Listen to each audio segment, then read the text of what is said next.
우리의 모든 질문과 상담은 이곳에서 이루어집니다. 66국의 3927번 66국의 3927에서 여러분의 모든 질문과 상담을 이곳에서 합니다. 모든 성경은 하나님의 감동으로 된 것으로 교훈과 책망과 바르게 함과 의로 교육하기에 유익하니 디모데후서 3장 16절 말씀.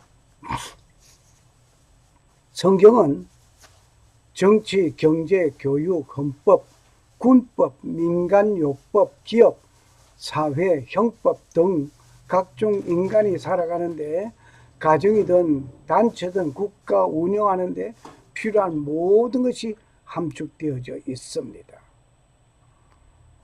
그리고 성경은 함축한다면 하라와 하지 말라 두 가지입니다. 함축하라 하지 말라 이 두 가지 뿐입니다. If we condense the word of God, it is do and don't do.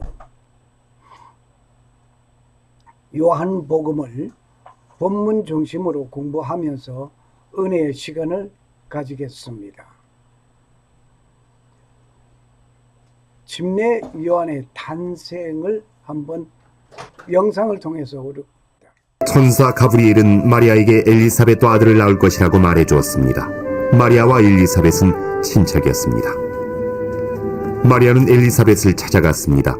성신은 엘리사벳에게 마리아가 예수 그리스도의 어머니가 될 것이라고 말해 주었습니다. 마리아와 엘리사벳은 축복을 주신 하나님께 감사드렸습니다. 마리아는 약 3개월 동안 엘리사벳과 함께 지낸 뒤 나사렛에 있는 집으로 돌아갔습니다. 엘리사벳의 아들이 태어나자 친구와 가족들은 기뻐했습니다. 그들은 아기가 아버지와 같은 이름인 사가랴로 불려야 한다고 생각했습니다. 하지만 엘리사벳은 아기의 이름을 요한으로 지어야 한다고 했습니다. 모든 사람들이 의아해했습니다. 함께 있던 사람들은 사가랴에게 아기의 이름을 무엇이라고 지을 것인지 물었습니다. 사가랴는 여전히 말을 할 수가 없었기에 그 이름은 요한이다라고 적었습니다. 그러자 사가랴는 다시 말을 할 수 있게 되었고 성신으로 충만하게 되었습니다. 그는 함께 있던 사람들에게 예수 그리스도께서 곧 탄생하실 것이며 요한이 그분을 위해 사람들을 준비시킬 것이라고 말했습니다. 요한은 자라서 위대한 선지자가 되었으며 사람들에게 예수 그리스도에 관해 가르쳤습니다. 요한복음 강의 제3번째 시간입니다. 빛을 증거하신 침례 요한. 오늘 우리는 침례 요한이 빛을 증거하였다. 요한복음 강의 3번째 시간에서 깊이 다루어 봅니다. 빛을 증거하였지만 사람들은 알지 못하였다 하는 사건 속에서 왜 요한은 예수님보다 먼저 6개월 전에 태어났는가를 분석해 보고자 합니다. 본문을 읽겠습니다. 하나님께로부터 보내심을 받은 사람이 있으니 그의 이름은 요한이라. 그가 증거하러 왔으니 곧 빛에 대하여 증언하고 모든 사람이 자기로 말미암아 믿게 하려 함이라. 그는 이 빛이 아니요 이 빛에 대하여 증거하려 온 자라. 참 빛 곧 세상에 와서 각 사람에게 비추는 빛이 있었나니 그가 세상에 계셨으므로 세상은 그로 말미암아 지은 바 되었으되 세상이 그를 알지 못하였고. 요한복음 1장 6절에서 10절 말씀이었습니다. 하나님께로부터 보내심을 받은 사람이 있으니 그의 이름은 요한이라. 6절 말씀입니다. 침례자 요한은 기원전 1세기 말경이었습니다. 팔레스타인 지방에서 예수 그리스도를 심판주로 묘사하는 설교를 하면서 사람들에게 침례를 베풀던 자이었습니다. 그리고 예수가 세상에 온다고 예고한 예언자였습니다. 예수가 요한에게 침례받았다고 언급함을 또한 봅니다. 요한이 태어난 이야기는 특별합니다. 늙도록 아기를 얻지 못하고 살던 제사장 스가랴에게 어느 날 대천사 가브리엘이 나타났습니다. 아내인 엘리사벳이 사내 아이를 잉태하여 아이가 태어나면 이름을 요한이라 지어 부르라고 지시하였습니다. 예수님보다 6개월 전에 출생한 자가 요한이었습니다. 영상을 통하여 한번 씁니다. 가브리엘이 와서 뭐라고 하냐면 하나님의 영이 잉태하여서 아이를 낳을 거다. 그 이름을 예수라 할 거다라고 해요. 그리고 나서 너무너무 궁금했어. 왜 그랬냐면 가브리엘이 그 얘기를 해줬어. 사실은 네가 이렇게 안 믿어지나 본데 네 친척 중에 엘리자벳이 친척이에요. 엘리자벳이 벌써 6개월 전에 애를 잉태하고 있어. 왜냐면 소문에 들었거든. 엘리자벳 언니가 되게 애 갖기 힘들다고 했다고. 근데 진짜요? 하면서 이 먼 길을 차가 있어 뭐가 있어 가! 사벨 언니! 하면서 갔더니 어머 이 뱃속에 누가 있어? 세례 요한이 있잖아요. 친척이잖아. 얘가 복중에서 뛰노는 거야. 막. 조슈아 뛰어놀아봐 하면 어떻게 뛰어놀겠어? 예. 이렇게 뱃속에서. 그래서 엘리자벳이 6개월 먼저 애를 낳아요. 걔가 요한이야. 침례 요한에 대하여 놀라운 유물이 보관되어 있음을 오늘 소개해 드립니다. 영상은 2000년 전 요단 강가에서 예수님에게 침례를 베푼 세례 요한의 오른손입니다. 중동에서 왼손은 부정한 손이고 오른손은 정결한 축복의 손입니다. 악수나 복을 비거나 밥을 먹거나 물건을 전할 때는 반드시 오른손을 사용합니다. 축복 기도와 세례도 반드시 오른손만 사용합니다. 세례 요한이 예수님에게 침례를 할 때에도 당연히 오른손을 사용했을 것입니다. 로마 콘스탄티누스 황제의 어머니 헬레나는 기독교인으로 AD 313년 밀라노 칙령으로 기독교가 공인된 이후 흩어진 기독교 성물들을 모으기 시작하였고 그 가운데 예수님에게 침례를 베푼 세례 요한의 오른손도 콘스탄티노플 곧 이스탄불로 옮겨와 지금까지 이스탄불 톱카프 박물관에 전시 중입니다. 2000년 전의 은혜로 오늘 우리가 살았습니다.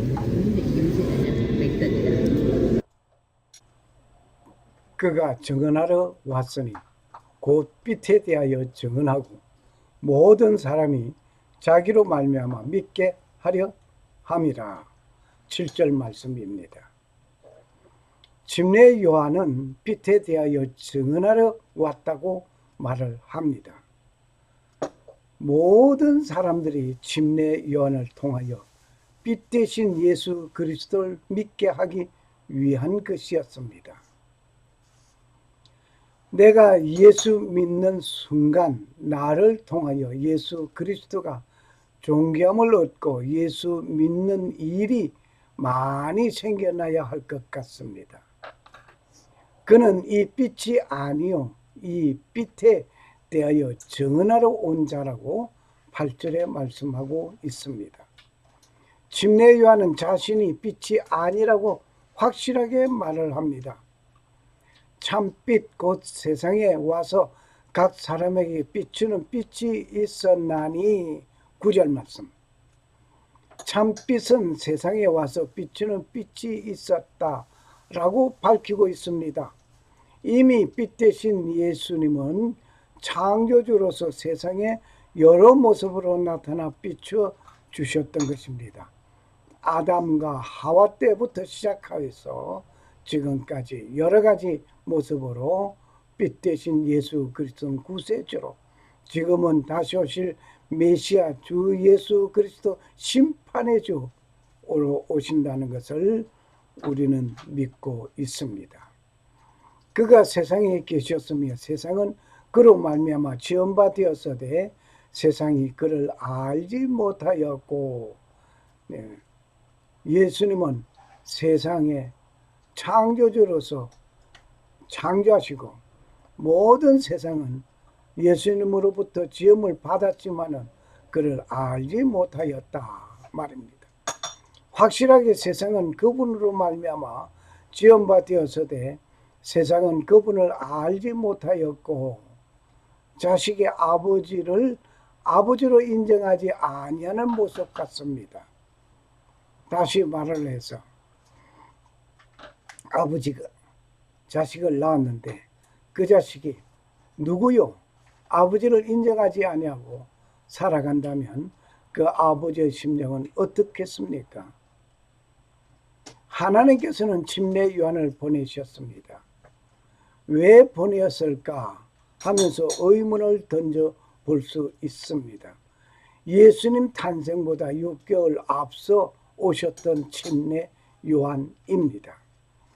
예수님보다 6개월 전에 태어난 침례 요한은 세상 사람들이 창조주이시고 빛 대신 분을 알지 못하고 있는 자들에게 다시 재조명하여 밝혀주시려는 것이 그의 탄생의 요한의 탄생의 목적이었습니다. 여기에 빛 대신 분은 창조주입니다. 헬라어에서 포스라고 하는데 이 포스라는 말은 메시아의 구원, 복음 따위를 빛으로 표현하고 있습니다. 그 빛으로 표현하는 그 불빛, 등불, 광채, 광명 등등은 전부 포스로 표시하고 있습니다. 참빛 곧 세상에 와서 각 사람에게 비추는 빛이 있었나니 샬롬 살아 역사하시는 창조주 호로고스 빛으로 세상에 오신 그를 믿는 자에게 하나님 아버지의 놀라운 은혜가 임하시기를 간구합니다. 그리고 오직 하나님만 섬기고 성도로 부르심을 입은 모든 자에게 살아 계신 창조주 하나님 우리 아버지와 주 예수 그리스도의 은혜와 평강이 임하시기를 축복합니다. 마라나타 아멘. 주 예수여 어서 오시옵소서. 감사합니다. 할렐루야 할렐루야. God is love you. God is now here.